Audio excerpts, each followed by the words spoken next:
네, 반갑습니다. 이미 고1 계속반 시 이론 공부 지난 시간에 이어서 44쪽 화자의 정서와 태도, 어조 공부하겠습니다. 그동안은 시의 언어하고 화자를 공부했다면 이번 시간부터는 이제 많이 나올 법한 정서가 어떠냐, 태도는 어떠하냐, 어조는 어떠냐, 이제 크게 세 개의 정서, 태도, 어조에 대해서 각각의 상황, 시에 대해서 이런 태도가 있구나 살펴보도록 하겠습니다. 이거 이제 한번 읽어보시고요. 그래서 기본적으로 정서와 태도, 어조, 정서라는 거는 상황, 이제 우리가 앞에서는 상황을 공부했잖아요. 화자가 처한 상황이 이별했다. 상황이, 그래서 화자가 처한, 흔히 그렇게 얘기해요. 화자가 처한 상황이, 예를 들면 이별했다. 그래서 어떠한 정서를 느끼냐, 슬프다 할 때, 이런 상황에서 화자는 어떠한 태도를 가지냐, 극복하려고 한다. 아니면 체념하려고 한다. 뭐 이렇게 좀 이제 상황, 정서, 태도를 이제 이해하시면 엮을 수 있습니다. 어조라는 거는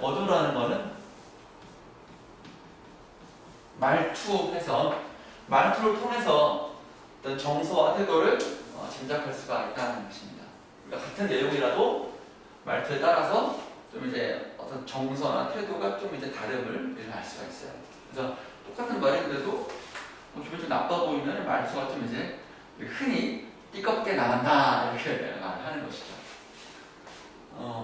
해주는 말투가 평상시 어떻다는 평가를 받아요?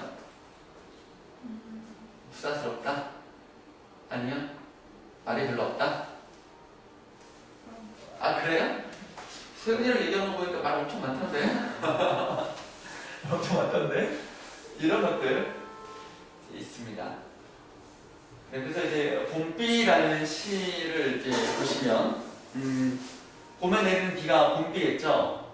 그러니까 이제 우리가 봄이라는 시어가 주는 어떤 느낌은 긍정이 거의 대부분이에요.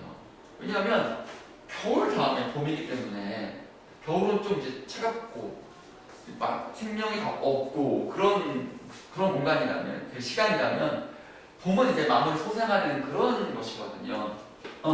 그래서 봄은 이제 긍정적으로 이해했는데, 비는 우리가 물론 긍정 부정으로, 비는 물이기 때문에 가문 풀에게 물은 생명이에요. 긍정의 의미가 있어요. 근데 또 비는 또 이제 주룩 이별 장면에서는 항상 비가 와요. 뭐 이런 것들. 그래서 이제 아침 학교로 딱 나섰는데 비가 와. 오늘 뭐 일진이 안 좋은데 이렇게 하기도 하고. 그래서 비는 그런 의미에서 하강적 이미지 때문에 좀 부정적으로 생각하기도 해요. 그래서 이수봉님의 요 시에서 화자의 정서, 태도, 어조를 정말 느껴보도록 하고, 전체적으로 어떤 내용인가 볼게요. 이 비 그치면 내 마음 강나루 긴 언덕에 서러운 풀빛이 짙어졌다. 강나루, 긴 언덕, 서러운 풀빛, 그림이 좀 그려지시죠? 근데 그거는 실체하는 것이 아니고 내 마음속에 있는 거예요. 내 마음이 이렇다는 거예요. 그러니까 내 마음 어떤 깊은 곳에 서러운 감정이 있는 거예요. 그러면 왜 서럽지? 서러운 부정인 거니까 안 좋은 일이 있었나? 이렇게 생각해 볼 수가 있겠죠. 근데 풀빛이다라는 말에서 이제 뭐 시각적 이미지 이런 것들도 할 수 있겠고요. 푸르른 보리밭길, 맑은 하늘에 종달새만 뭐라고 짓거리겠다. 그래서 그 풍경을 또 보여주고 있는 거예요. 이거는 이것과 유사한 거예요. 그러면 맑은 하늘에 종달새만 뭐라고 짓거리다 해서 여기서 우리가 서럽다 화가다와 조금 안 맞는 감정을 좀 엿볼 수가 있어요. 근데 감정이라는 것은 일관되지 않아요.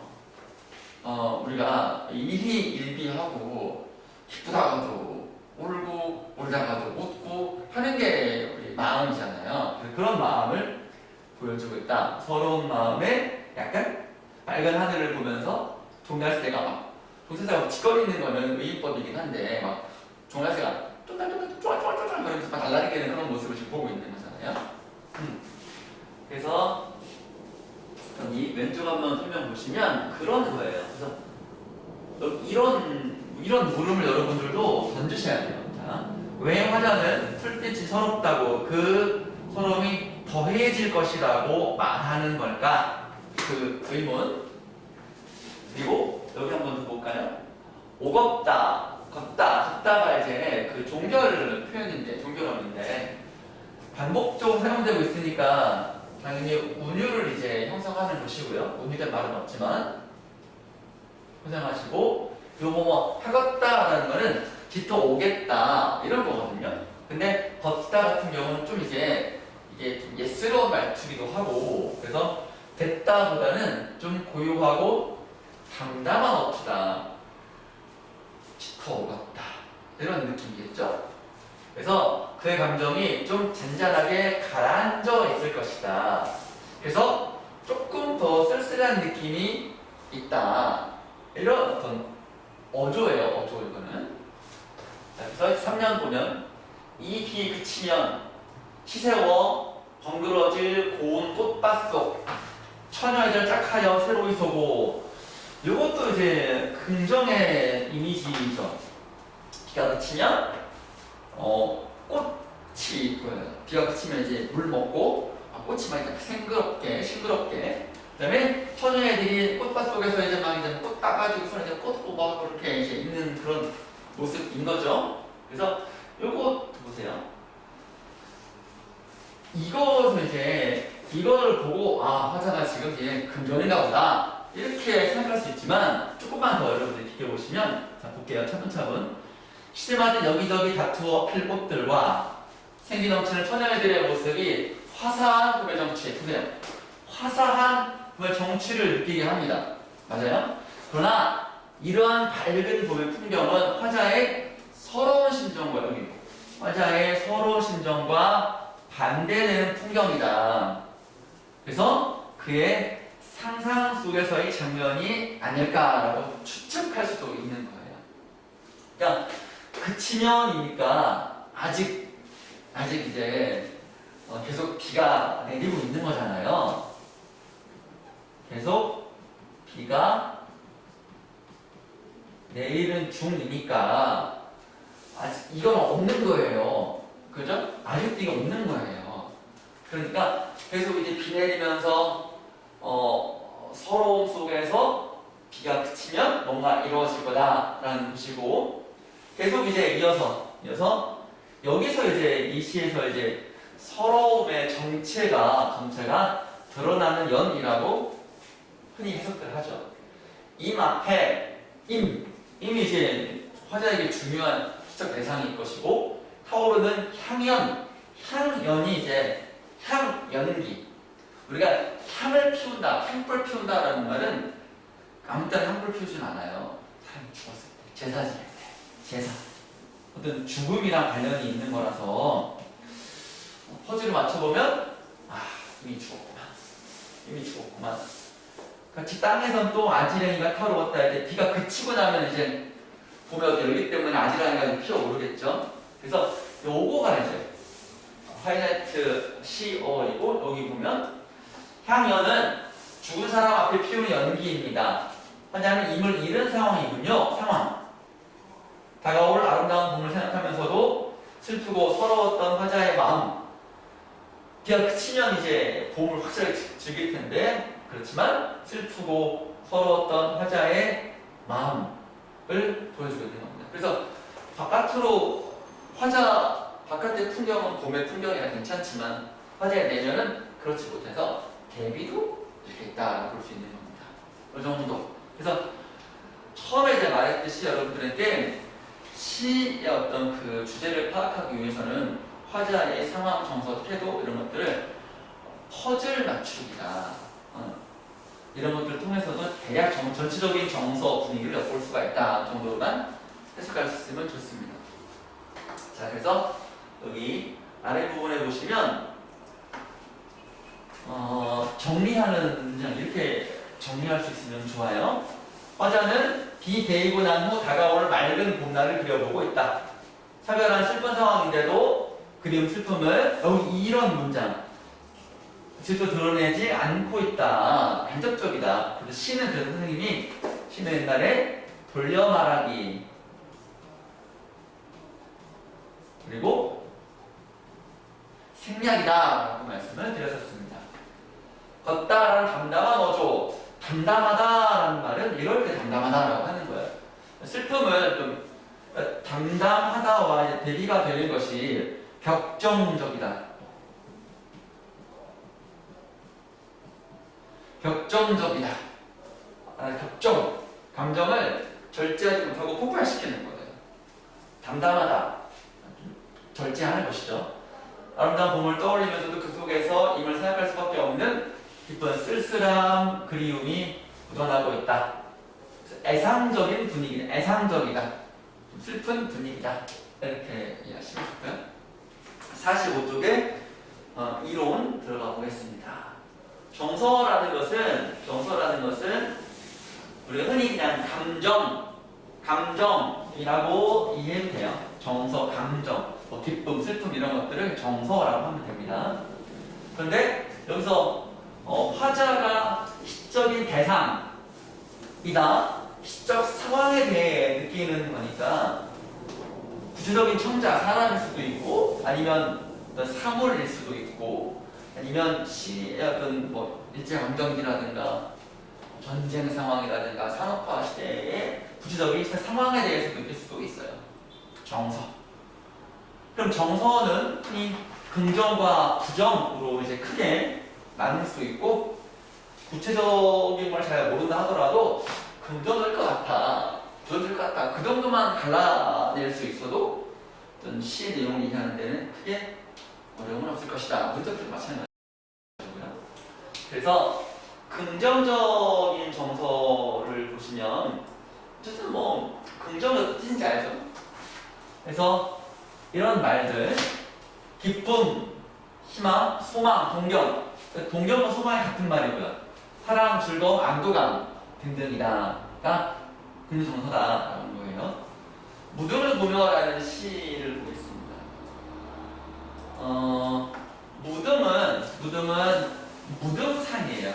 이건 무등산은 전라남도 광주 광역시에 있는 큰 산이에요. 수원에 여기 광교산이 있듯이, 그렇죠? 광교산이 있죠? 있듯이 광주의 무등산이에요. 엄청난 산이죠.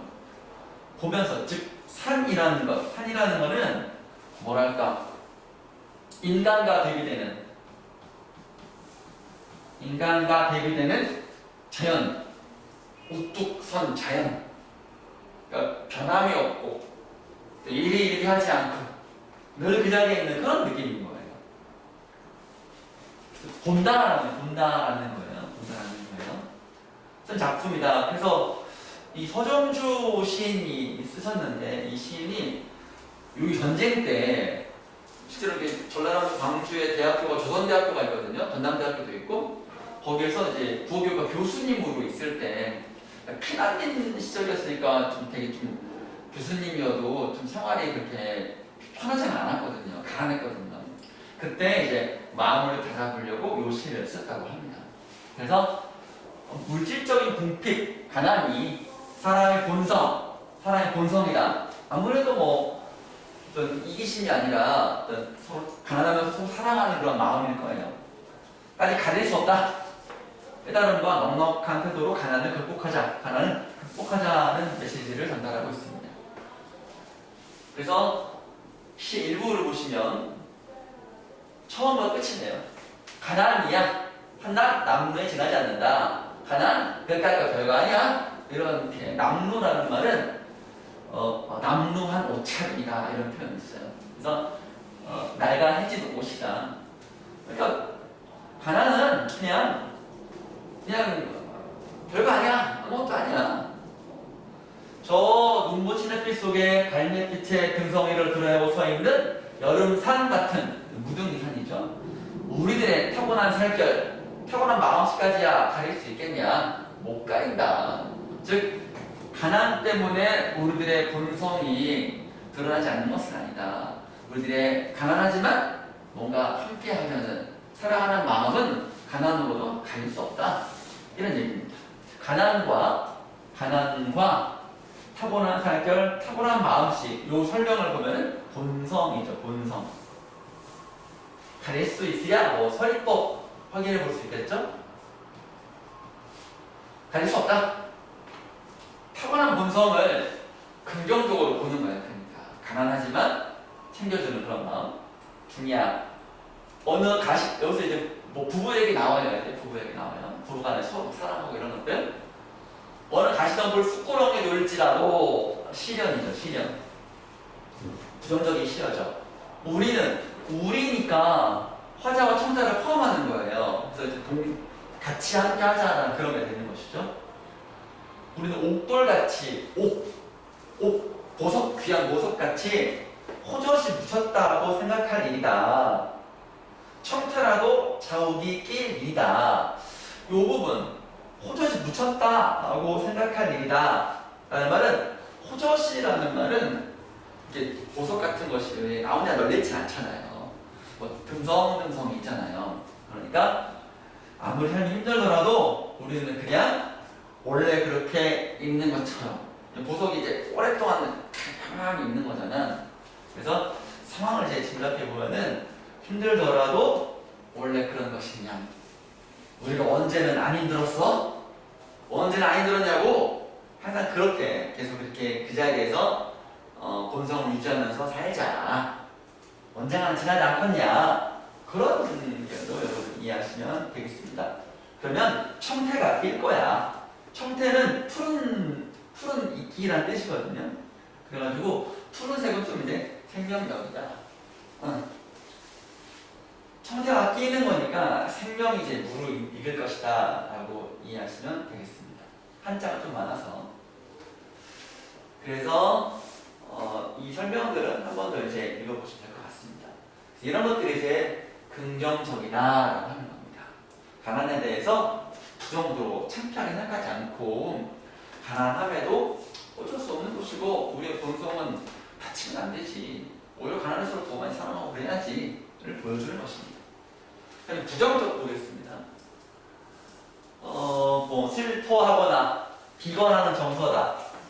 슬픔, 절망, 한이라는 걸 좀 이제 특별하게 이제 봅시다. 한은 보통 우리가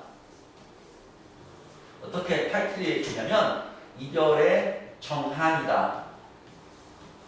이별의 정한이다.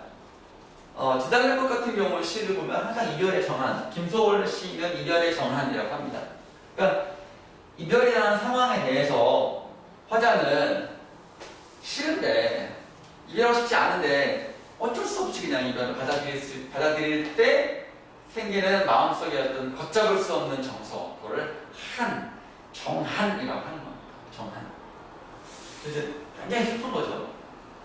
뭐 체면, 포기하고, 갈등, 내적 갈등하는 겁니다. 외로움, 노여움, 화나는 거고, 안타까움 등등이 부정적이다라는 것이죠. 그래서 하관이라는 시입니다. 하관. 내일하 관관입니다. 관을 내린다라는 말은 우리가 장례 절차 중에 하나죠. 장례식. 실제로 남동생이 돌아가셔서 시를 썼다고 합니다. 너무 큰 충격을 받으셔가지고 하관이라는 시도 있고 또 이제 그 이별가라는 시도 있어요. 같은 소재로.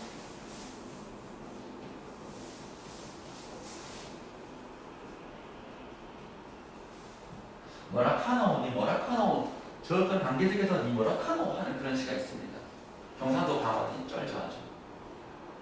자, 그래서 사랑한 아우를 잃었다. 그 슬픔과 그리움이다. 동시에 감정이 있어요. 상황이고, 그죠? 아우의 장례 장면을 제시하면서 자신의 감정을 절제되었다. 이거를 이제 어떻게 시에서 표현했을까 가장 중요해요. 보통 이제 이 절제와 이제 반대 아까 격정적이라 그랬잖아요. 격정적의 대표적인 시는 초혼이라고 김소월 시인이 있습니다. 한산이 부서진 이름이요?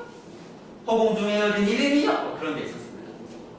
자, 전문을 보면 좋지만 그런 게 없으니까 관이 내렸다.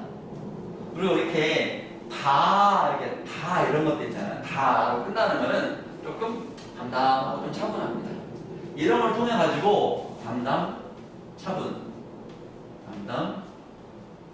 해서 절제, 감정의 절제라고 하는 겁니다. 깊은 가슴 안에 밧줄로 갈아내리듯 주여 용납하옵소서. 주여 내 동생도 그냥 받아주십시오. 내 이 불쌍한 영혼도 받아주십시오.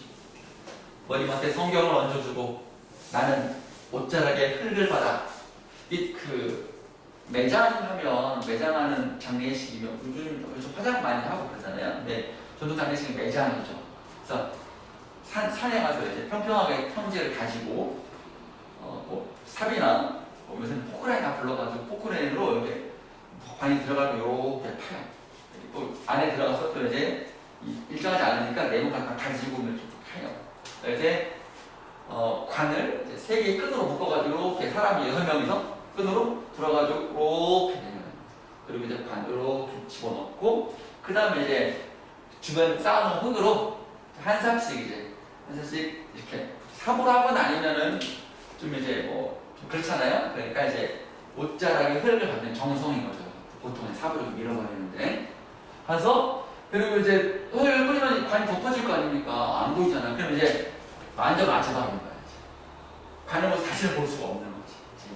영혼이 빨리빨리 보통 장례식 하면 이제 관이 있고 이제 장례식 할 때 이제 상이하고 영할 때 일단 보고 뚜껑 닫고 이제 딱 놓고 이제 흙을 덮어질 때 이제 마지막 영혼이 빨리빨리야. 그 순간입니다 지금.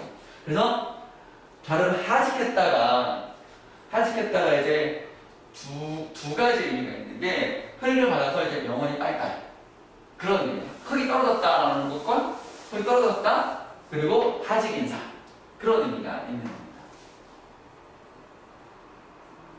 화자가 등장하고 그리고 중요한 부분에 그런 슬픔 있고 그리고 이거 그래요. 이제 이 구절 학생이 이제 감동 있게 여기는 구절. 이제 네 음성을 나만 듣는 여기는 눈과 비가 오는 세상. 여기가 이제 이승이잖아요. 네 음성을 나만 듣는다는 거야. 그러니까 보통 우리가 산자의 영혼에는 꿈을 꿀 때 우리가 꿈꿀 때 혹시라도 이제 꿈에서 만난다는 목소리 들을 수 있잖아. 이상하게 이게 나는 걔가 내 말 듣는지 안 듣는지 알 수는 없잖아. 근데 꿈속에서 이제 그렇게 만난다는 음성을 들을 수도 있잖아. 그치? 그런 것이죠. 여기 눈과 비가 온다라는 그 현실을 이렇게 표현한 거야. 여기는 눈과 비가 온다. 거기서 눈과 비가 오냐? 형이 말이야. 동생한테. 너는 어디로 갔니? 몰라서 묻는 게 아니잖아. 어디 있니? 제발. 이런 거잖아. 이게 지금 슬퍼하는 것이죠. 그 어제고 안쓰럽고 다정한 눈짓을 하고 이 시 이제 끝이 아니고 이제 끝은 여기는 열매가 떨어지면 툭툭 하는 소리가 들리는 듯한 그렇게 마지막에 끝나요. 감정이입돼서 슬퍼 죽겠어. 그래서 단절이 절망감, 애정 느끼고 그래요. 슬퍼가 안돼 정도다 됐겠죠? 이 정도. 그래서 화관 부정적인 정서는 시에서 이렇게 드러난다. 살펴볼 수가 있었습니다. 그 다음에 다음 페이지 가면 그림에 한 번 더 이런 키워드를 밝음, 긍정의 정서는 이렇게 여기 모르는 말이 없었으면 좋겠어요. 이런 것들을 이제 선택지에 나올 법한 그런 용어들이기 때문에 그래요. 기쁨, 환희, 사랑, 그리움. 그리움이 아까 앞에서는 없었어요. 근데 그리움이 이제 긍정으로 돌아갈 수도 있고 여기에도 이제 그리움이 있을 수 있어요. 그리움은 네, 즐거운 마음으로 기다린다면 그 긍정의 그림일 것이고 절망적인 상태에서 그립다면 아까 보통 보면 이렇게 대부분 나오거든요. 그래서 동경, 소망 이런 것들도 대부분 그런 게 뭐냐면 뭘 꿈꾼다고 소망을 바란다는 거잖아요. 바란다면은 지금 현실이 그렇지 못하거든요. 그러니까 현실은 부정적이지만 어떤 극대적인 미래를 꿈꿀 때 우리가 동경, 소망 이렇게 될 수도 있어요. 달관이라는 거는 우리가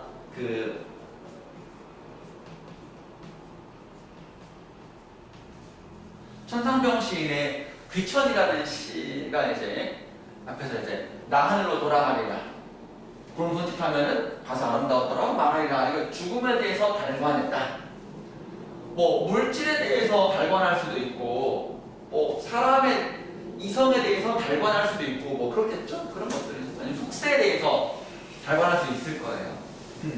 극복 의지, 깨달음, 슬픔, 미움, 고통, 죽음, 한, 체념, 분노, 개탄은 되게 분노에서 어떻게 나쁜 행동 같은 거 봤을 때 혀를 인간처럼 되냐? 개탄스럽다. 너무 안타깝다. 부정적으로 안타깝다. 이 소리예요. 죽지 않은 사람이 죽으면 안타까우면 슬픈 안타까움이고요. 그렇게 해서는 안 되는데 그렇게 하는 거 보면은 개탄스럽다고 하는 겁니다. 이때는 사회의 지도적 인사들이 부정부패를 흘렀다. 개탄스럽다. 이렇게 하는 것이죠. 허무 도덕이 이제 짝꿍인데 허무하다. 우리가 흔히 이제 인생 무상이다 이런 말 하거든요. 인생 무상이다. 열심히 살아왔다고 생각했는데 남는 게 아무것도 없어. 소외감 느끼고 소외감 느끼고 주위에 아무도 없어. 그럴 때 우리가 허무감 느끼고 절망좌절 이렇게. 그래서 상대적으로 시를 보면은 대부분은 다 어둠과 부정의 정서가 대부분 많아요. 그리고 마주 끄트머리에 이제 희망으로 긍정 살짝 집어넣기도 하고요. 대부분 시가 이렇다. 그래서 시청자들의 정서는 긍정, 부정으로 크게 나눌 수 있고 태도를 보겠습니다. 태도라는 것은 어떤 자세, 대응 방식인 거예요. 대응 방식. 극복할 거냐, 찬양할 거냐 이런 것들을 보여주는 거예요. 역시 긍정, 부정으로 나눌 수 있다. 그래서 태도의 종류는 이제 문제에서도 많이 나오기도 하고 그렇습니다. 고백적이다. 고백한다. 혼잣말 하는 겁니다. 관조적이다. 관조는 긍정일까요? 부정일까요? 우선 그것부터 판단하는 게 좋아요. 관조는 긍정일까 부정일까? 관조는 긍정입니다. 긍정이고 조용히 관찰한다. 사색한다. 이렇게 표현합니다. 사색한다. 막 이거 나오면 많이 헷갈립니다. 관조는 뭐 자연을 바라본다거나 그럴 때 관조적이다라고 하는 겁니다.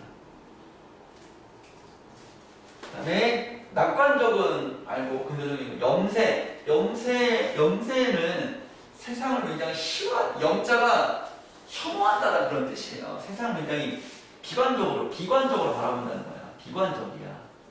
희망은 없어. 비관적으로 바라본다는 것이고 명상한다는 게 이거랑 비슷해요. 관조적이랑 비슷해요. 명상한다.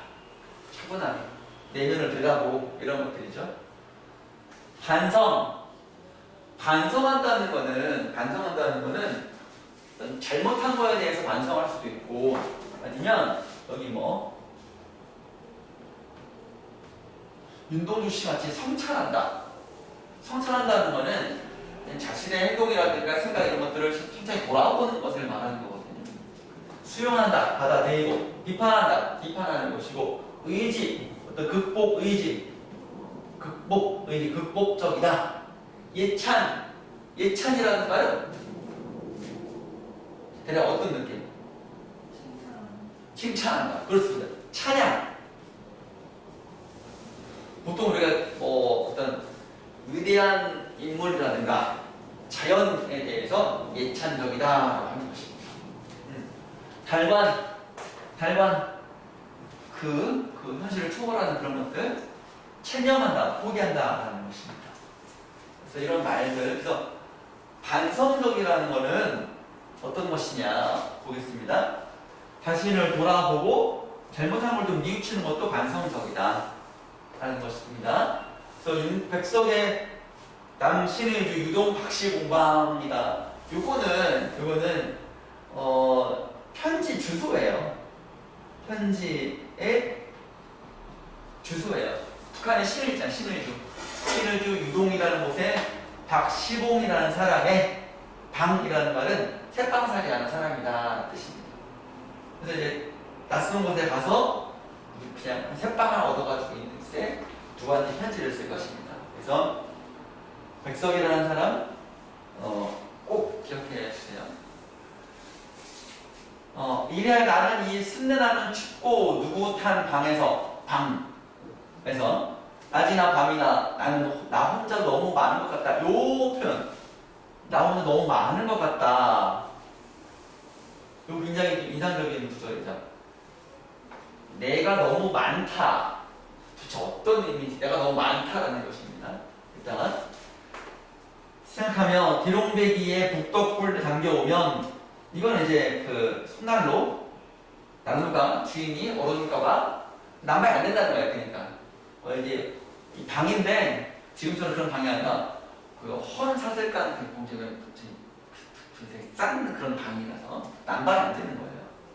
얼어주면 난로를 갔다 오면 이것을 안고 손을 쬐며 타고난 이게 그 화로 비슷한 거거든요. 제 위에 끝없이 글자를 쓰기도 하며 또 문 밖에 나가지도 않고 자리에 누워서 머리에 손깍지 베개를 하고 불기도 하면서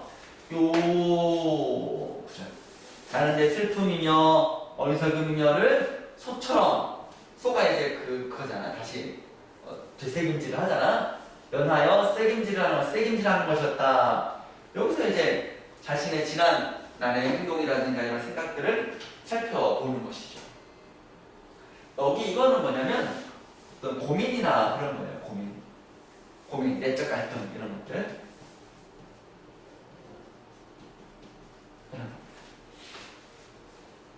그래서 이 시에 계속 길거든. 산문시라고 해요. 시가 같지 않잖아.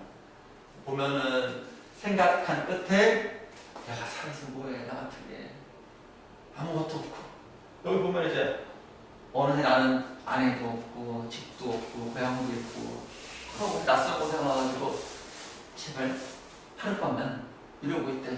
가만히 생각해보니까 아무것도 없고 죽어야지 하고 할 때 고개를 들어 마지막에 희망을 얻고 갈매나무를 생각합니다. 갈매나무가 나오는 시예요, 지금. 그래서 이 전체적으로 보면 나중에는 극복하고 있다 것도 나와요. 그러니까 시에서 하나의 태도가, 짧은 시 같은 경우는 하나의 태도가 일반되기도 하지만 긴 시 같은 경우는 이게 시상의 전환이 오기도 하고 그래가지고 두 가지 이상의 태도가 드러날 수 있어요. 그래서 그러면 시험 문제에서 보면은 반성적이다, 극복적이다 라고 하면은 그냥 시가 두 개 다 있다고 해서 하나만 나왔다고 해서 다른 게 안 나와서 틀린 거다 그렇게 하지 말고 반성 맞아, 극복 없다고 해서 틀린 건 아니다 그렇게 판단하면 좋아요. 요 시가, 특히 백석 시는 긴 시 같은 경우는 시상이 전환돼서 항상 그렇게 정서라든가 태도가 바뀐다는 것은, 전환한다는 것은 두 개 이상의 감정, 정서, 태도가 나오기 때문에 가능한 거예요. 항상 그래서 부정에서 긍정으로 가더라. 긍정에서 부정으로 가는 경우는 별로 없어요. 끝부분에 가면 항상 희망을 좀 줘. 그렇지 않지도 물론이고. 자, 그래서 백석의 요 시, 남신의주 시를 보겠습니다. 요거는 이제 직접적이니까 요 구절이 되겠죠. 세긴이라는 것이니까. 그래서 여기 보시면 이런 말들 무등하고 나약한 삶이다라고 바꿔 이해할 수 있어요. 이런 것들은 무등하고 나약하다라고 볼 수도 있는 거예요. 그 다음에 의지적 태도를 보겠습니다. 의지적 태도는 결심한 바나 목적을 이루는 적극적이고 단호한 태도다. 이런 말도 기억해 주시고요. 적극적이 단호하다. 적극적, 단호하다. 그랬습니다. 함영수 시인의 해바라기의 비명이라는 시입니다. 해바라기가 주는 이미지는 해바라기는 노란색의 그 이미지여가지고 태양을 닮았다 그래가지고 아무래도 좀 의지를 좀 상징하기도 해요. 이렇게 꽁충 서가지고 빈센트 반 고흐도 해바라기를 소재로 많이 시를 썼잖아요. 그래서 이게 되는 어떤 그 극복 의지를 상징하는 꽃 중에 하나가 해바라기입니다. 항상 그 태양이라는 밝음을 주는 존재를 항상 바라보면서 그래서 해바라기잖아요. 요 시도 쌤 대학 때 참 좋아했던 시예요. 쌤 대학 때 그 박사집을 만들 때 요 시를 표지로 삼았던 적이 있어요. 나의 무덤 앞에는 그 차가운 빛돌을 세우지 말라. 나의 무덤 주위에는 그 노란 해바라기를 심어달라. 그 이제 차가운 빛돌과 노란 해바라기가 딱 대비가 되잖아요. 난 죽거든. 비석 필요 없어. 해바라기만 심어줘. 그리고 해바라기의 긴 줄기 사이를 끝없는 보리밭을 보여줘. 보리밭. 생명이야, 생명. 차가운 빛돌은 무생명이잖아. 아무도 죽었는데 아니 비석 보고 있으면 뭐해. 생명을 보고자. 그런 다음에 노고지도 있고 그 다음에 아직도 날아오르는 나의 꿈이라고 생각하나 뭐 그런 꿈을 마지막에 시작해요. 비장하기도 하고 그렇잖아. 그치? 그래서 명령이다라는 말 중요합니다. 명령형. 어조죠. 명령형 보셔야 되고요. 빈센트 반 고흐의 해바라기 연상케 한다. 강인한 해바라기라는 시어가 주는 상징적 이미지를 좀 기억할 필요가 있겠고요. 그래서 정열적인 삶에 대한 의지다. 이 시의 부제가 어느 화가에 대한 얘기가 나오거든요. 부제가 있어요.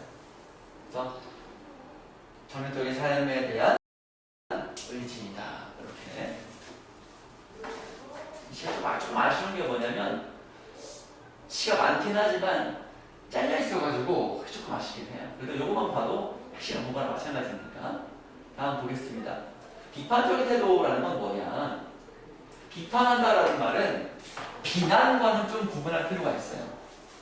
같은 글자, 비슷해 보이지만 비난은 해줘요. 비난은 뭐니?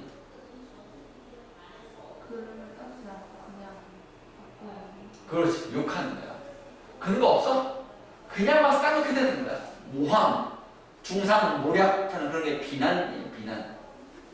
비난 받으면 기분이 나빠요. 저는 뭘 알고 근거도 없이. 근데 비판은 근거를 가지고 이런 점은 뭐 때문에 잘못됐네. 이런 점 뭐 때문에 잘했네. 비판이라고 그래가지고 잘못한 것만 지적질하는 것을 비판이라고 봐서는 안 되고요. 시시비비를 따지는 거거든요. 이게 옳은 것은 옳다. 잘못된 것은 잘못했다. 라고 말하는 걸 비판이라 그러는 거예요. 그래서 좋고 나쁘고 옳고 그러면 따진다. 근데 보통 우리가 부정적 현실에 대해서 부정적 현실을 비판한다라고 하면 이때 비판은 거의 이제 비난과 가까운 걸로 해석하면 돼요. 김지영 시인의 눈이라는 시입니다. 눈이라는 거는 차갑다라는 거 생각하면 부정적이지만 눈의 흰색 시각적 이미지로 생각한다면 그러니까 차갑다는 촉각이죠. 흰색의 시각적 이미지로 본다면 요거는 순수한 마음, 순수한 삶이거든요. 그래서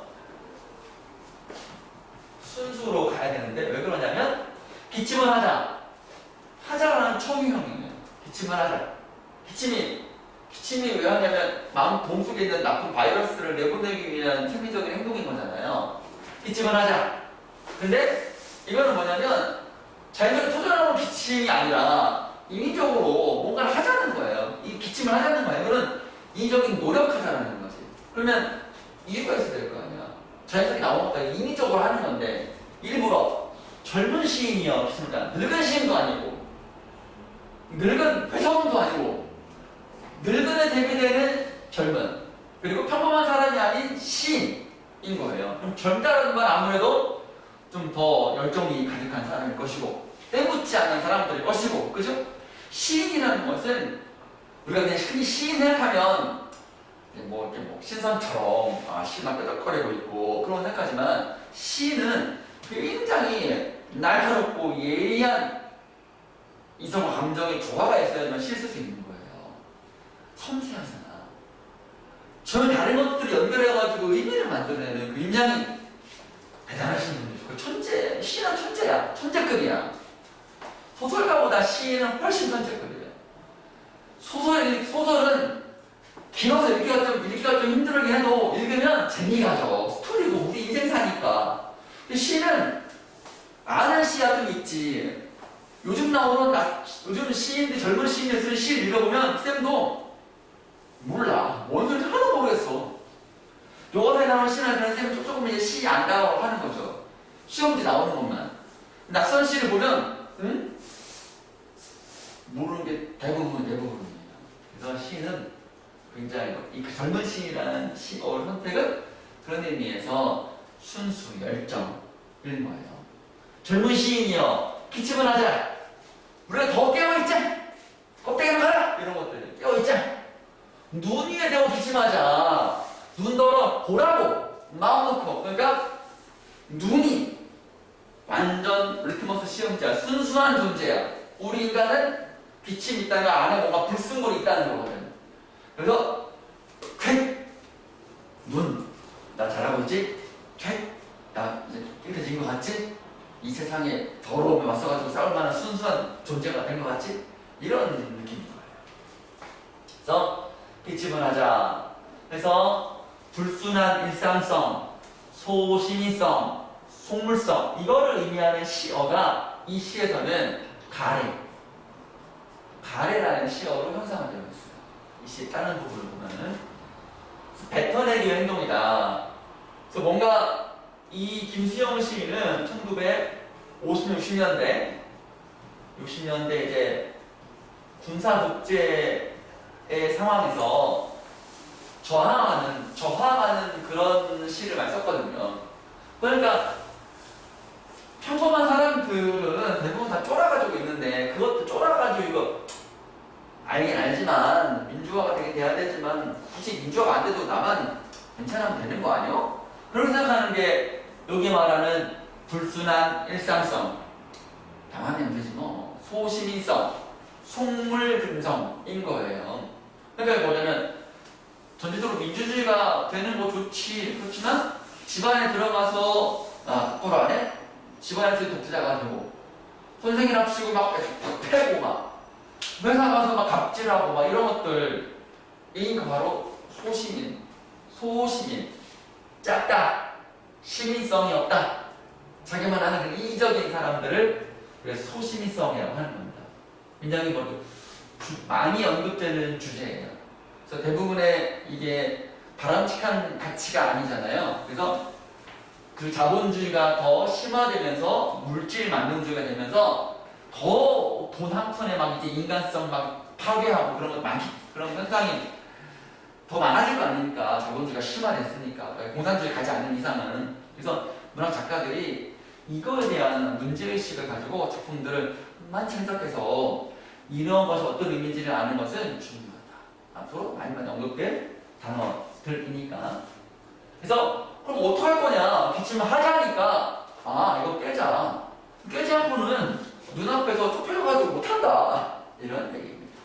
그래서 여기 보시면 뱉어내기 위한 것이다. 그래서 뱉어낸다는 게 뭐냐? 현실. 근데 현실이라는 것은 이런 현실인 거예요. 부정적 현실인 거죠. 존재하는 부정한 것들에 대해 비판하고 이를 정화하다. 눈이라는 게 싹 내리면 눈 세상 되는 거 아닙니까? 그러면 와 하얀 세상인 거니까 순수한 세상이라는 거지. 그렇게 되는 겁니다. 공부하고 싶죠? 눈이라는 시. 그 다음에 좀 쉬었다 할까요? 쉬었다 하겠습니다. 자, 지금 시적어사의 태도를 지금 공부하고 있습니다. 반성적, 의지적, 비판적까지 공부했고요. 여러분들 그래서 이 용어가 이 달관적, 비판적이라는 용어가 문제의 선택지에 나옵니다. 아니 보기에 나온다거나 모의고사 문제 여러분 풀어보셨죠? 나왔을 때 이게 대충 어떤 거야 라고 그 느낌을 가셔야 됩니다. 그래서 망설여질 때 여기를 보고 이런 게 달관이구나 하시고, 보통의 그 내신 보통의 개념책은 위협 프리테이션 하시고 되어 있는 개념책은 한두 페이지 이렇게 한 줄만 읽고 막 그래요. 이런 예시도 없어요. 이거는 여러분 이거는 선생님이 문학 개념 14강이라고 1월 작년 초창기 선생님이 들으라고 했던 거 다 들었었나요 그때? 맞아, 그때 그래도 여기까지 들었을 거야 아마. 그때 그 강의가 요거를 요약해서 선생님이 한 거야. 시도 다 이걸 요약해서 한 거야. 요약해서 할 때는 선생님이 닮아서 태도하고 요 개념만 딱 적었지. 이런 것들 다 못 적었단 말이야. 간단하게 하더라고. 요거는 이거 없어가면 안 되겠다. 불편해서 사일 뛰어가서 되는데 그거 왜 선생님이 영상 들으라고 했던 거 기억나지? 그거였거든. 그래서 요 시를 잘 연구하는 시간. 달관 보겠습니다. 달관은 세속을 벗어난 듯 사소한 일에 얽매이지 않는다. 대범해. 여유가 있어. 일이 일비하지 않아. 귀천이라는 시 아까도 말했죠? 하늘로 돌아가다. 나 하늘로 돌아갈 거야. 하늘이라는 거, 어떤 거, 이상세계, 어떤 저승, 뭐 고향이 바로 그런 건데, 돌아가는 곳은 또 돌아가다가 이제 죽다라는 그런 의미가 있는 거예요. 아름다운 이 세상, 소풍 끝내는 날, 이 세상에 아름다운 이 세상에 소풍 같은 거야. 나에게 주어진 생은 소풍이었다는 거지. 소풍의 주는 이미지가 어떠냐? 한동안 소풍을 못 가서 올해 소풍 갔니? 내년에 갈 수 있을까? 어쩌면 백신 맞았니? 2살까지? 아유 고생했다. 안 힘들었어? 젊은 친구들은 어리고 젊은 친구들은 별로 안 아프대. 부작용도 훨씬 덜 하고 그래요. 3차까지 다 맞으면은 소풍할 수 있을 듯. 수학여행 간다던데 내년에는. 부러워. 지금 시간이 없어가지고 갈지도 못해. 하루 1박 2일 못해. 어디로 가려나? 그게 어디야. 한동안은 세월호 때문에 못 가. 평화 때문에 못 가.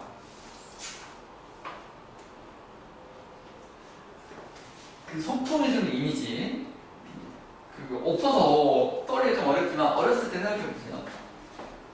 도시락 싸고 엄마한테 욕 졸라가지고 쇼핑몰 가서 옷 사고 친구들이 연락해가지고 뭐 하고 뭐 타러 우리 집 오라 댕기고 점심 뭐 먹을까, 어떤 남자애한테 마음을 고백해볼까, 뭐 이런 것들, 그런 것들이 이런 것이죠. 끝내는 날 가서 여기로 가서 아름다웠다, 진짜 아름답다, 좋던데 만학이나 너무 멋져 이런 생각한다는 게. 그래서 이게 워낙에 이제 인구의 회자가 돼서 사람들이 감동을 올려가지고 노래로 만들었어요. 이거를 귀천 유튜브 검색하면 노래가 나와요. 노래도 좋아. 나중에 한번 검색 한번 해보세요. 쌤이 지금 다 모였다면은 틀리겠는데 좀 거시기 하네. 향수도 있고 귀천도 있고. 그래서 죽음도 선선히 받아들이겠다. 선선히 받아들이겠다라는 거는 체념도 아니고 포기도 아니고 단단하게. 왜냐하면 언젠가는 죽잖아, 그지? 죽음은 자연의 섭리 아니겠어? 그럼 죽음은 자연의 섭리야. 인간도 자연의 일부야. 거스를 수 없지. 근데 이거를 서럽게 느낀단 말이지. 대부분 사람들은 욕심이 많아서 그래. 집착이 많아서 그래. 욕심과 집착을 놔버린 상태. 물론 자연스러운 상태를 달관이라고 합니다. 예찬, 아까 예찬은 찬양한다 그랬죠? 대상은 거니까 당연히 존경할 만한 대상이겠죠. 보통 그래서 자연, 위대한 인물 정도가 되겠습니다. 사랑하는 사람도 마찬가지로 그럴 수 있고요. 한용우님의 시에서 님은 그러한 존재입니다. 한용우님에 대해서 시가 많이 나올 텐데, 한용우님의 님은 사랑하는 사람일 수 있고, 조국일 수 있고, 부처님일 수 있어요. 세 가지 상징적 의미가 보통 있다고 합니다. 절대론적으로 보면은 연인이고요. 실제 반영론적으로 보면은 조국이에요. 일제강점기고 강제에 반하는 거니까. 또 표현론적 시인이었으니까 그때는 부처님의 깨달음, 어떤 도를 이루는 것, 부처가 되는 것 이런 것이죠. 그 불교에서 부처가 된다라는 것은 인간이 부처가 되는 건 신이 아니에요. 기독교는 신이잖아. 근데 불교는 인간이 깨달음을 얻으면 부처가 되는 거예요. 그런 것들은 욕망, 집착에서 벗어나는 그런 거가 부처가 되는 것인데 쉽지 않죠. 때문에 이렇게 수양을 해야 되는 거예요. 수양을 이렇게 하죠. 돈 내놔. 이렇게 하는 건데. 또 실제로 돈을 내요. 기도를 하잖아. 절 안 가본 모양이죠? 수원에 가면 절 같은 데 갈 겁니다. 이제. 절 가면 이렇게 하고 이제 1,000원 내고 수능 100점 맞게 해주세요. 이렇게 기도하는 거예요. 님이요, 당신은 100번이나 단련한 금결입니다. 당신은 금결입니다. 운율법이죠. 금이라는 겁니다. 뽕나무 뿌리가 사고가 되도록 천국의 사랑을 받아옵소서. 왜 그런 말 있잖아요. 상전벽해다라는 상전벽해. 완전 확 바뀐 걸 뽕나무 같이 푸른 바다가 되는 걸 상전벽해요. 그래서 뽕나무 뿌리가 사고가 될 수가 없거든요. 왜냐하면 사고라는 게 깊은 바다에 있는 그 바닷속 생물이거든요. 그래서 식물이야, 식물. 불가능하잖아. 뽕나무 뿌리가 어떻게 되겠어. 근데 불가능한 일이 일어나죠. 천국의 사랑을 받은. 그러니까 이게 일어날 수가 없잖아. 그러니까 일어날 때까지, 될 때까지, 불가능한데 될 때까지 사랑을 받아줘서 이런 표현, 멋진 표현이죠. 최고의 찬사라, 헌사라 할 수 있겠죠. 님이여, 사랑이여, 아침 곁에 첫 걸음이여, 처음 스타트, 나의 인생 그 퍼스트라는 그런 얘기죠. 그래서 님, 환용은 시인에게, 이 화자에게 님은 당신은 절대적이다. 찬양, 애창하는 것이다. 찬송, 기원. 그래서 시 제목이 찬송이에요. 찬송하는 것입니다. 환용은님 시에는 항상 이렇게 상대 높임법에 하십조체가 많이 나와요. 자, 자연 친화 많이 나옵니다. 현대도 그렇지만 고전 시가에서 자연 친화는 거의 시 주제 중에 3분의 1 정도, 거의 반 정도 가까이가 자연 친화예요. 근데 시가 다 달라가지고 이게 자연 친화인지 아닌지 알기가 좀 어려울 수 있어요. 자, 자연과 더불어 살아간다. 자연과 더불어 살아간다 라는 말은 자연 속에서 자연과 함께 있다. 그래서 경치 즐기고, 자연 경치를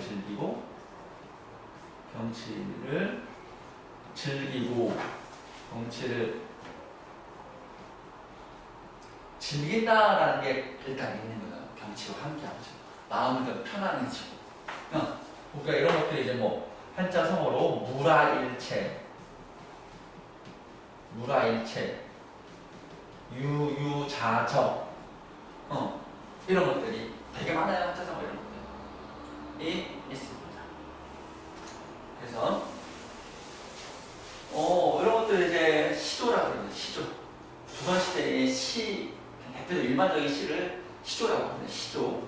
시조라는 말은 들어본 적 있죠? 시조. 10년을 경영하여 초조상간 지어내니 10년 동안 이 짧은 세월이 아니죠. 초가집 3칸이에요. 초가 3칸이니까 부자 아니죠?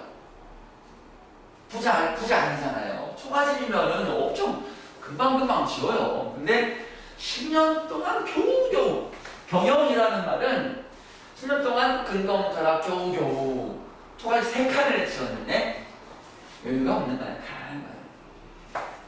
그래서 월산대군이 쓴 게 아닌데 송순이 쓴 거예요. 송순. 고쳐주세요.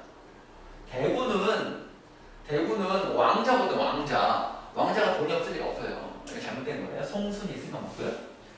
세 칸 지어 만들었는데 나한 칸 쓰고 당연하죠. 이 초상간이라는 거는 자연 속에 있는 거라서 거의 별장급, 뭐랄까, 산 아래에 집이 있고 산 속에서도 이제 그냥 즐기고 싶은데 그냥 소풍 가는 거 하면 오래 못 있잖아. 앉아있을 데도 없잖아. 원두막 같은 데를, 원두막 비슷한 걸 지은 거야. 근데 그것도 10년 동안이야. 쪽쪽 재료 사가 날라가지고 막 그랬다는 거야. 나 한 칸 쓰고 당연한 거죠. 그런데 웃긴 건 이거야.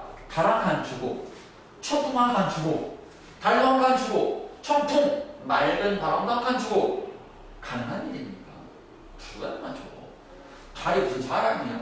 바람이 무슨 사람이야? 한 칸씩 준다고 해서 오게? 근데 내 마음이 그렇다는 거죠. 시는 항상 세상을 내 멋대로 해석하는 게 시거든요. 주고 싶다 이거야. 소중하니까. 나한테 달과 맑은 바람이 소중하니까 한 칸 주는 거야. 강산도 강과산도 주고 싶은데 빈 방이 없네? 아이고 안타까워라. 또 어떡해? 둘러두고 보니라. 아이 굳이 부르지 않고 산이니까 산 뒤에 삥 둘러서 내가 가서 오산 강산 오 이렇게 한다는 거야. 그렇지. 이런 거를 제자친화해서 만족한다. 이 자적할 때 적당하게 만족한다. 그 뜻이에요. 즐거워한다. 이런 것들 좋겠습니다. 자연친화입니다. 그 다음에 관조라는 건 아까 이 관조라는 거는 달관과 더불어서 말뜻 몰라가지고 완전 정 만드는 경우가 대부분 많아요. 긍정적인 거예요. 긍정적인 것. 근데 부정적으로 잘못 해석할 수가 있기 때문에 특별히 더 체크해 주시고 유의해 주세요.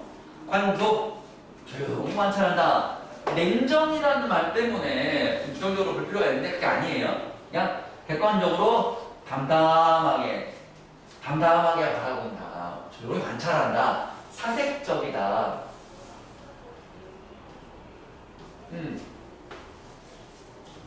이런 거. 여기 보시면 일정한 거리를 유지하며 대상을 고요히 살피고 감상하는 태도다. 보통 이제 어떤 봄비를 바라보며처럼 자연물을 바라보면서 차분하게 잘 생각을 담당하게 표출하는 것을 관조적이라고 해요. 물론 이 시에는 서러움 때문에 애상적도 있는 거예요. 그 다음에 체념, 단념, 포기 이런 것들.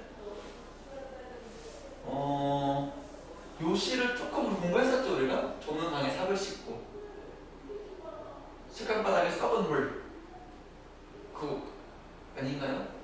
기억이 안 나나요? 여러 번한테 한 것 같은데 사업자로 동시 노동자 그래서 좀 했던 것 같은데 했어. 41쪽에 41쪽 한번 볼래요? 필기 41쪽에 그거 있었죠? 그 시의 일부예요. 그 시가 그랬잖아. 희망이 전혀 없다 그랬잖아. 희망이 전혀 없다 그랬잖아. 삽절에 맡겨난 생애가 도시의 노동자 이렇게 저물고 저물어서 색깔 바닥 썩은 물에 달이 뜨는구나. 희망 아니라 그랬죠? 우리가 저와 같아서 흐르는 물에 삽을 씻고 먹을 것 없는 사람들의 마을이다. 이 부분이 없는 부분이었잖아요. 가난한 마을인 거죠. 다시라는 말은 again, 어제도, 오늘도, 내일도, 내일 모레도, 앞으로 내가 죽을 때까지 벗어날 수가 없다. 나는 돌아가야 한다라는 어떤 그런 반드시 그래야 한다라는 그런 거라서 안 돌아가면 좋은데 그럴 수밖에 없다라는 것이죠. 그래서 삽자루, 삽 뭔지 알죠? 일생을 한 노동자가 도시의 노동자입니다. 자신의 생애니까 이럴 때 우리가 허무감, 비애감 이런 걸 느끼는 거예요. 노동자로서의 힘든 현실 극복할 의지가 이런 것들 많이 나오거든요. 없어요. 웬만하면은 극복 의지, 긍정 하나 딱 추측하기도 하는데 이 시는 전혀 그렇지 않다. 무력감, 시리에 빠진 모습이다. 달이 저물면 썩은 강물에 달이 뜨듯이 자신도 가난한 집으로 돌아갈 수밖에 없다. 체념이다. 부정적이다. 절망적이다. 뭐 이런 것들. 그렇습니다. 넘어가시죠. 그 다음에 시적어자의 어조에 대한 설명을 보겠습니다.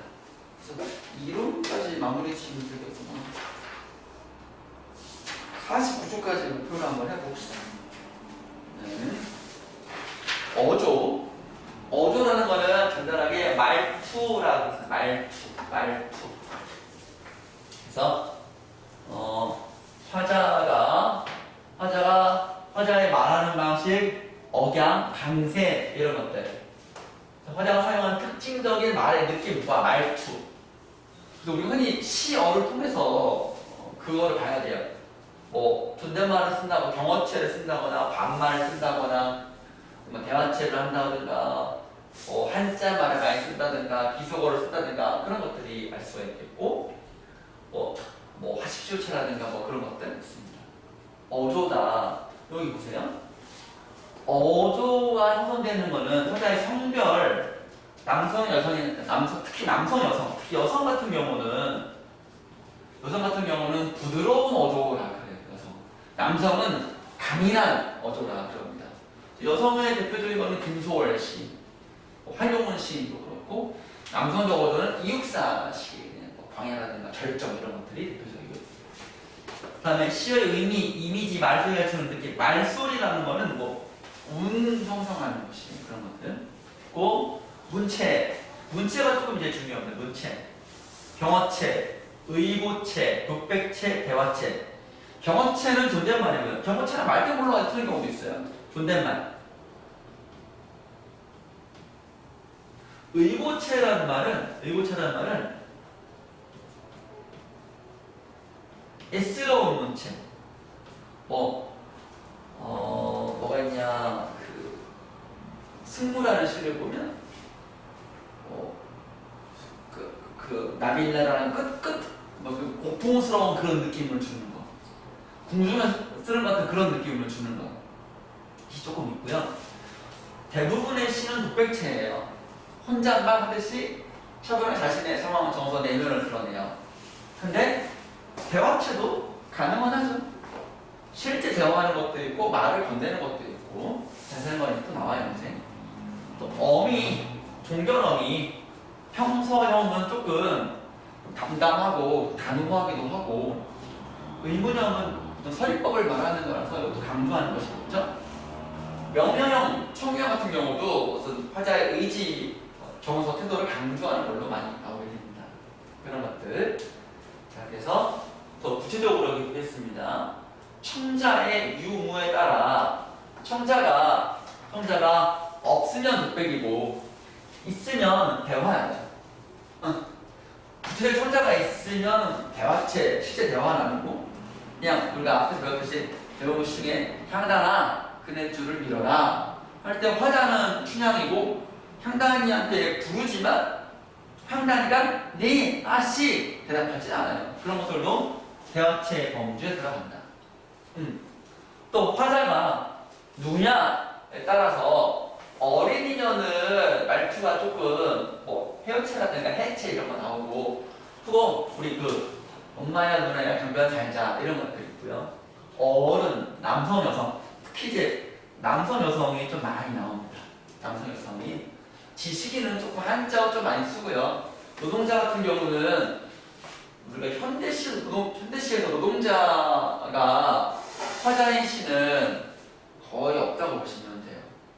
왜냐하면 뭔가 이데올로기적인 그런 것 때문에 노동자의 시는 좀 거칠고 직설적이고 섬뜩하기까지 해서 무슨 뭐 이제 노동자가 억압받는 거 보면은 뭐 굉장히 좀 자본가에 대해서 거침없는 분노, 비난이 막 드러나거든요. 또 노동자가 어떤 고통받는 현실도 굉장히 뭐 직설적으로 드러나고 팔이 빠르게 잘리고 뭐 그래서 박노해 시인이 쓴 손가락 무덤이라는 그 시를 보면 공장에서 프레스기 막 누르면 프레스기는 이제 급식판 같은 거 있잖아요. 철판으로 알루미늄으로 찍어가지고 압력으로 찍어가지고 팍 들어가는 거거든요. 그때 이제 못 빼면 탁! 옛날에는 지금은 다 기계화가 되긴 하겠지만 옛날에는 그런 게 다 사람 소문했거든요. 그러면 이제 막 공장에 일하는 사람마다 손가락 하나가 없는 사람들 빽빽이다. 뭐 치료 제대로 받지 못하고 환자도 못 받고 손가락 하나 두고 벌벌 떨면서 공장 지켜내 있는 손가락을 묻어주고 막 그런 거 보면서 소주 한 잔 지지고 그런 굉장히 그런 거 많이 썼거든요. 노동자가 거의 없다. 그러나 외국에서 노동자가 훨씬 많은데 주로 이데올로기가 없는 여성, 남성 이렇게 많이 나왔고요. 정서는 우리 공부한 대로 긍정이, 부정이, 낙천, 분노, 희망, 피해, 영탄. 비에 먼저 알죠. 영탄은 감정을 폭발시키는 거야. 영탄적 어조라고 하는 것이죠. 격정적 어조. 감정을 절제하지 않아요. 초본 같은 거. 그게 청자의 정한 태도다. 긍정, 부정. 따라서 명령한다. 청유, 비원, 예찬, 소망, 순, 의문, 간청. 말뜻만 알면 될 것 같아요. 대상에 대해서 그러니까 이제 태도인데 시적 청자는 사람이고 대상은 사물이에요. 대부분 사물로 보시면 돼요. 냉소적이다. 이때의 사물이라는 것은 뭐 구시적인 제재일 수 있고 혹은 시대 상황일 수도 있고 아까 공부했던 것처럼 그래서 냉소적이라는 것도 좀 이제 잘 모를 수 있어요. 냉소라는 말은 차가울 웃을 소자예요. 차갑게 웃는 것은 비웃는 거거든요. 얘는 비웃음이야. 비웃음은 비판보다는 더 세요. 얘는 비난에 가까운 것이다. 그래서 냉소적이다. 그래서 요거는 이제 그 시가 알아두세요. 시가 새들도 세상을 뜨는구나. 새들도 세상을 뜨는구나. 황지우 시인이 있어요. 새들이 막 끼룩끼룩. 이제 화자가 있고 새들이 있는데 대비가 돼요. 새들은 자유롭고 우리는 자유롭지 못해요. 그래서 새들이 자유롭게 날아가면서 인간 니들은 뭐요? 라고 생각하고 끼룩끼룩 비웃어요. 그런 현실 보여주고 있고요. 친화, 자연친화, 비판, 동정한다는 얘기는 안쓰럽게 여기고 풍자해악은 비판적인데 풍자라는 말은 뭐 공격적인 웃음이다. 해악은 연민이 섞인 웃음이다. 이렇게 이해하시면 되죠. 풍자해악. 그래서 요 시를 보면은 김영랑 시인의 내 마음을 아실 이가 되겠습니다. 내 마음을 알아줄 누군가라는 소리겠죠. 이는 이제 사람한테 하는 의조명사예요. 여기 왼쪽에 해제를 먼저 보겠습니다. 낯선 시를 공부할 때는 그 시부터 먼저 보는 것보다는 해설을 먼저 보고 이것대로 이 시를 읽어가는 연습을 하는 게 좋아요.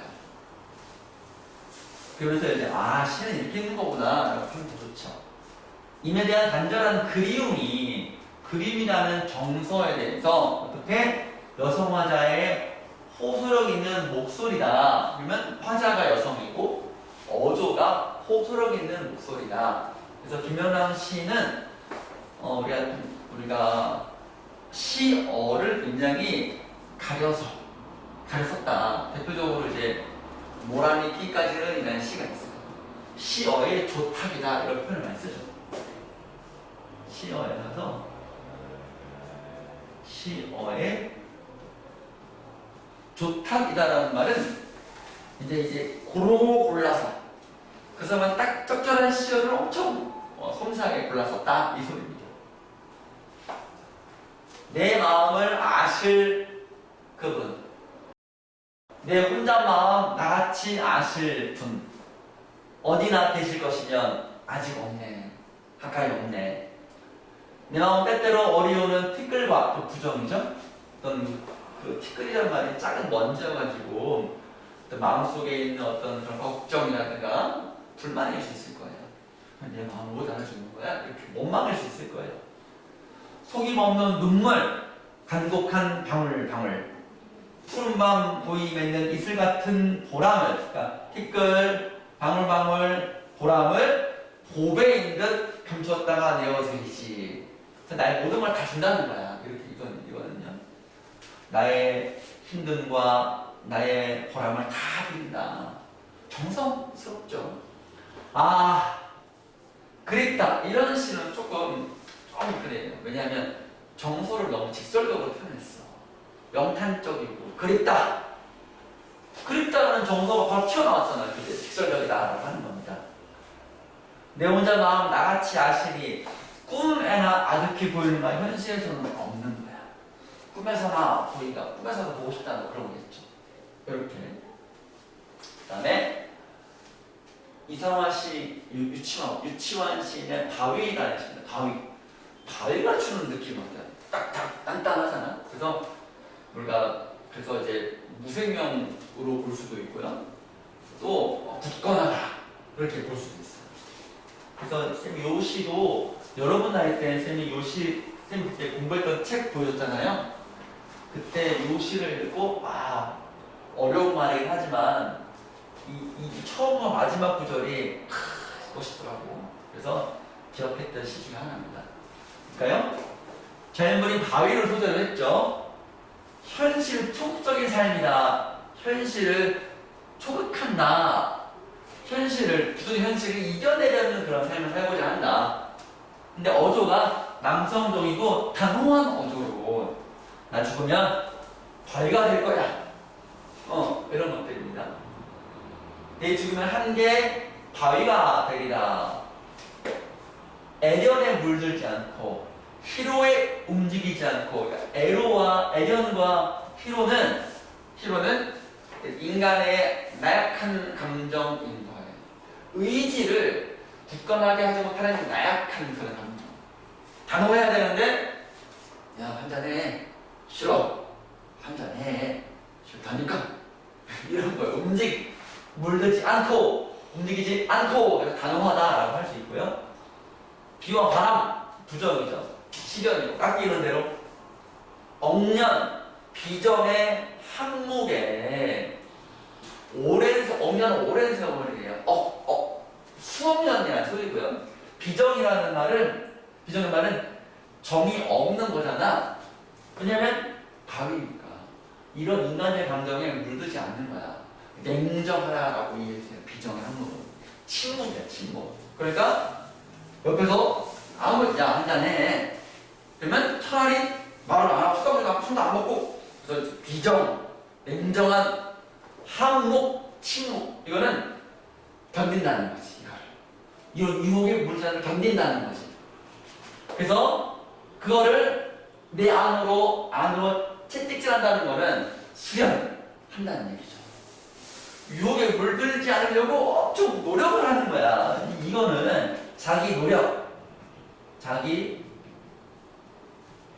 내부에서의 노력인 거지. 이게 쉬운 일이 아니잖아요. 그래서 이제 드디어 생명도 망각할 정도로, 우리가 왜 아까 부처님 수련한다 그랬잖아요. 그럴 때 어떤 이런 수련하면서 부처님이 그랬잖아.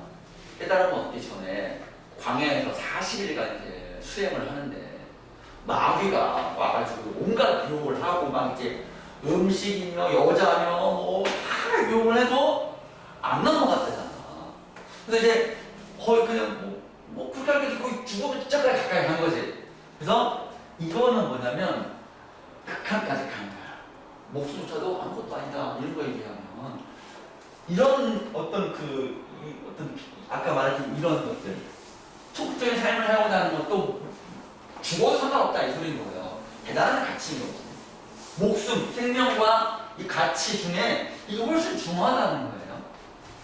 망각하고 생명을 망각한다는 거 죽음 따위야. 흐르는 구름 먼 원래 꿈꾸어도 노래하지 않고 요게 조금 이제 해석이 좀 그래요.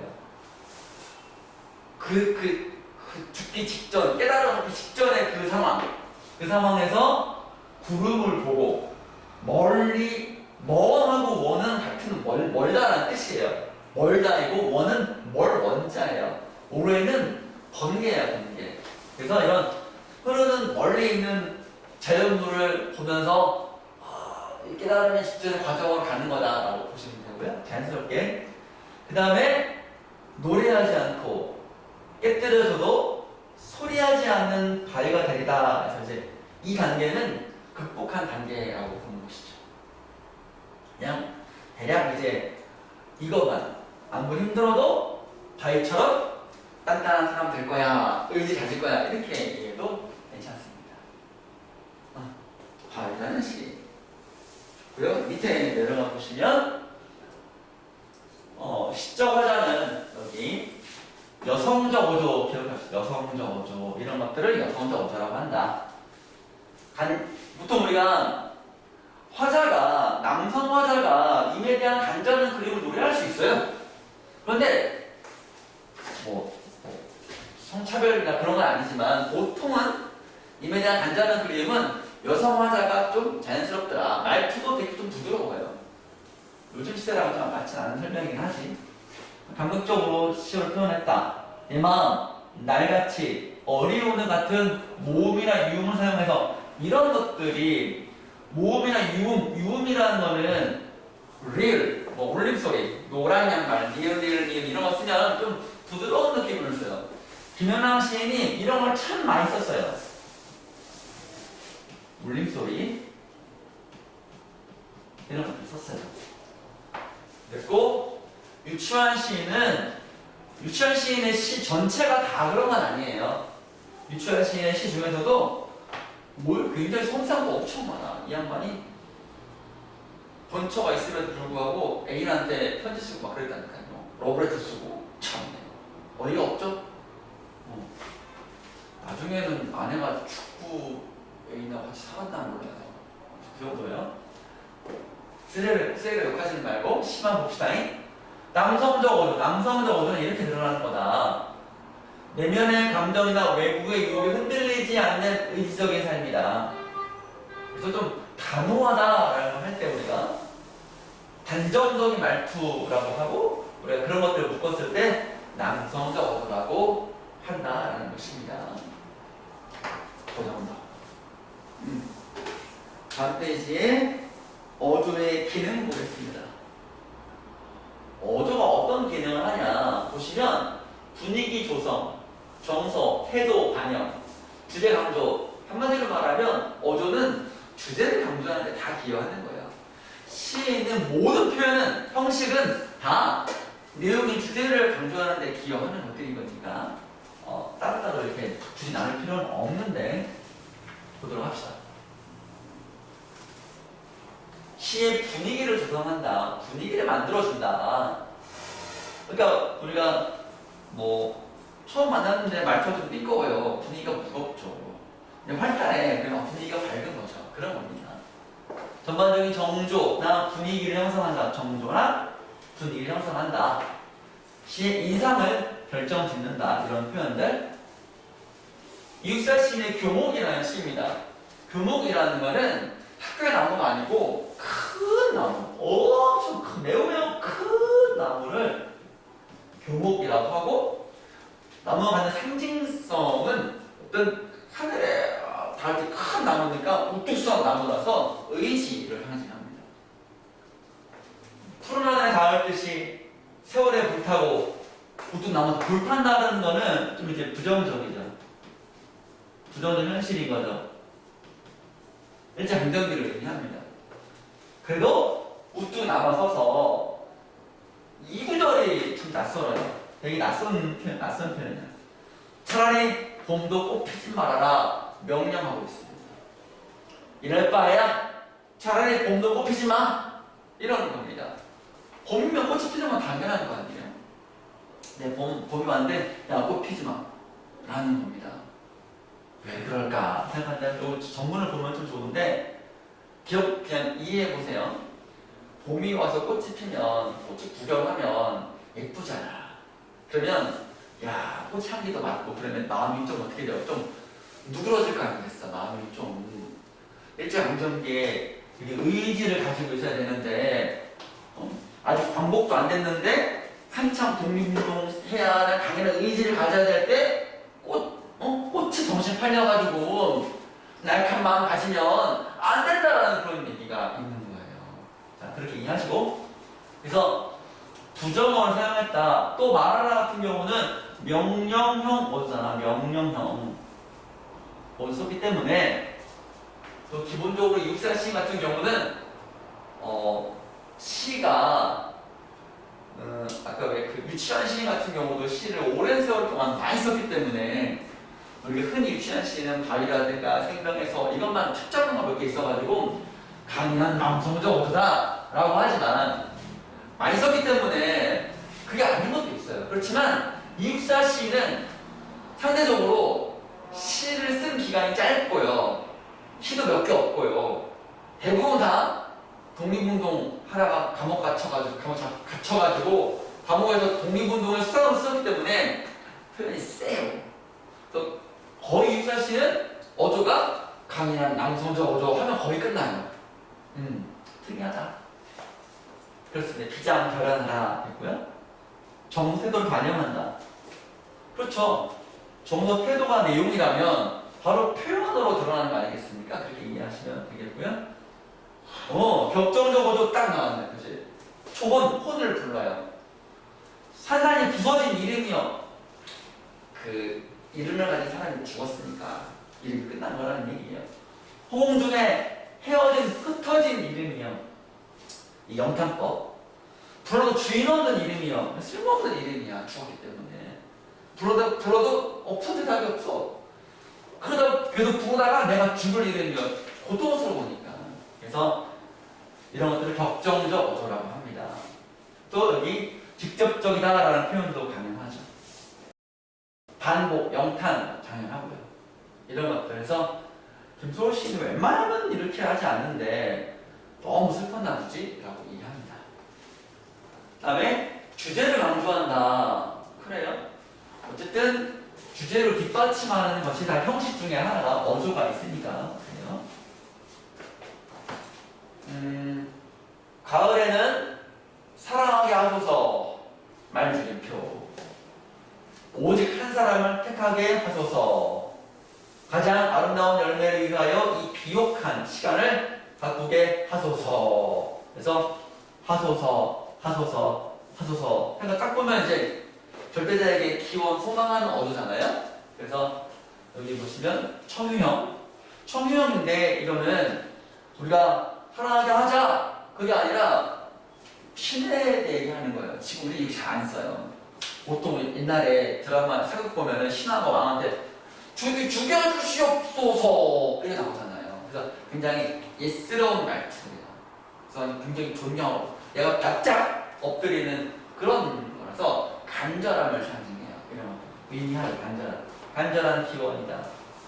그래서 여기 보시면 전체를 보면은 진실된 삶을 살고자 하는 의지와 소망이다. 이게 기도니까 신에게 하는 기도인데 아유 진 나 돈 많이 벌려주세요. 이거 되겠습니까? 아름다운 열매를 위하여 비옥한 시간을 바뀌어서 그러니까 이게 아름다운 열매라는 말은 꼭 프루트 진짜 있는 건 아니고요. 내 삶의 어떤 진실한 어떤 충실성, 충실함 이런 걸 거예요. 그래서 내가 지금 비옥한 시간을 가꾼다라는 거는 노력할 수 있게 해주세요. 제가 당신의 뜻대로 살기 위해서 내가 게으름 피우지 않게 도와주세요. 제가 더 당신의 뜻대로 살게끔 더 노력하게 해주세요. 이런 거 아니겠습니까? 그런 것들을 이렇게 진실된 삶을 살고자 하는 의지로 이렇게 풀이를 한 것이죠. 기도라는 말 자체가 신이라고 생각하시면 돼요. 자, 밑에 정수도 됐고요. 그 다음에 50쪽하고 이제 숙제하는 법을 알잖아요. 그죠? 자, 숙제하는 법은 요거 여러분 요거는 이제 앞에 먼저 한번 써보고 헷갈리는 거는 앞에 내용 살펴보면서 하시면 되고요. 그 다음에 요거 같은 경우는 여기 몇 쪽이지? 해설 보시면 우선 여러분 먼저 11쪽에 이렇게 11쪽에 참여보시면 앞쪽에 보시면 쌤은 이게 답을 지었어요. 설명하려고. 근데 여러분들은 가리고 먼저 이 설날 아침에라는 시에 여기 보시면 여기 이게 있어요. 이따 하더라도 이걸 읽고 아 이런 내용이 시구나. 그런 다음에 해설지로 가서 이거를 먼저 읽으세요. 그래서 그냥 아 이런 시구나 좀 더 심화한 다음에 그런 다음에 아 이런 걸 주목해서 봐야 되겠구나. 해서 다시 이제 본문을 보시고 문제를 푸세요. 그러면 훨씬 나아요. 왜냐하면 그냥 이거 없이 수학 문제 푸는 게 아니에요. 수학 문제는 무슨 배우지도 못하면 개념 모르면 못 풀지만 시는 그게 아니에요. 낯선 시를 본다 하더라도 나중에 여러분 거기 올라가서 낯선 시를 보고 바로 문제 푸는 훈련하려면 최소한 이 한 번 정도의 그 시는 해설을 먼저 읽고 아 이렇게 이 시가 감상이고 분석이 되는 거구나. 이렇게 해설을 이렇게 이해하면 되는구나. 먼저 알고 시를 읽어도 훨씬 좋다. 시를 감상하는 안목이 뼈대가 세워진다. 이 정도의 틀, 감상 틀, 설명. 역시 이 정도 해설 정도는 갖고 가는 것이 좋다. 라는 거예요. 답은 볼 필요는 없고, 그래 놓고 요거로 빈칸을 채우고. 역시 다음 문제도 마찬가지예요. 할 수 있다 하더라도 먼저, 안다 하더라도 먼저 읽고 읽을 때 그냥 읽는 것만 아니라 쭉 읽고 좀 항상 글은 빔랑코페 그 모드로 들어가야 돼요. 펜 들고 아 이거 중요하네, 이거 잘 모르겠네, 별표 치고 물음표 치고 이렇게 해서 쌤한테 이해한 바 물을 거를 만드는 것도 중요하다. 그렇죠? 그렇게 해서 쌤이 이제 책 가져오세요. 쓱 보면서 이거에 주목했군요. 이거 중요한데 왜 밑줄로 안 그었지? 이거 아십니까? 이렇게 물어봤을 때 답할 수 있으면 좋죠. 그래서 본문과 해설지 있는 모든 내용을 싹 다 한번 꼼꼼하게 훑어본다. 그게 이 문학 재능 학습의 중요한 목표가 되겠습니다. 그래서 그렇게 해서 숙제는